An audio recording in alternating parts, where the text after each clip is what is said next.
என்னோடய ஏஜ் 50 ஆகிருச்சு. பெருசா சேவிங்ஸ் எதுவும் பண்ணல. இதுக்கு மேலே எனக்கு ரிட்டயர்மெண்ட்டை பார்த்தா பயமாக இருக்குதுன்னு நினச்சிங்கன்னா, இந்த வீடியோ ஃபுல்லா பாருங்க. உங்களுக்கு ஈஸியா உங்களோட 60வது வயசுலேருந்து ரூ. 1,00,000 பென்ஷனா வர்றதுக்கு ஒரு ஐடியா சொல்கிறேன். ஒரே ஒரு டைம் 10 லேக்ஸ் லம்ப் சம் போடுங்க. அடுத்த 10 வருஷத்துக்கு 25,000 எஸ்ஐபி பண்ணீங்க அப்படின்னா, எவ்ரி இயர் வந்துட்டு இதில் 10% இன்க்ரீஸ் பண்ணிக்கிட்டே வரணும் நீங்க. அப்படி வந்தீங்க அப்படின்னா, உங்களோட 60வது வயசில நீங்க கிரியேட் பண்ணியிருக்க கார்பஸ் பார்த்தீங்கன்னா, 1.35 crores வரும்.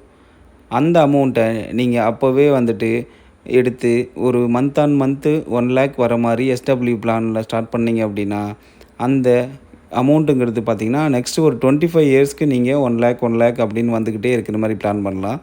அப்படியே உங்களுக்கு ஏதாவது ஒரு ப்ராப்ளம் அப்படின்னாலும், அதுக்கடுத்து உங்களோட ஃபேமிலிக்கு பார்த்தீங்கன்னா, உங்களோட கார்பஸுங்கிறது 6 crores வந்துட்டு அவங்களுக்காக விட்டுட்டு போயிருப்பீங்க. இந்த மாரி உங்களோட வயசுக்கு ஏத்த மாரி உங்களோட இன்வெஸ்ட்மெண்ட் பிளான் பண்ணீங்கன்னா, அது ரொம்பவே பெஸ்ட்டா இருக்கும். இந்த மாதிரி யூஸ்ஃபுல்லான ஃபினான்ஷியல் டிப்ஸுக்கு நம்ம சேனலை சப்ஸ்கிரைப் பண்ணி வச்சுக்கோங்க. தேங்க் யூ ஃபார் வாட்சிங்.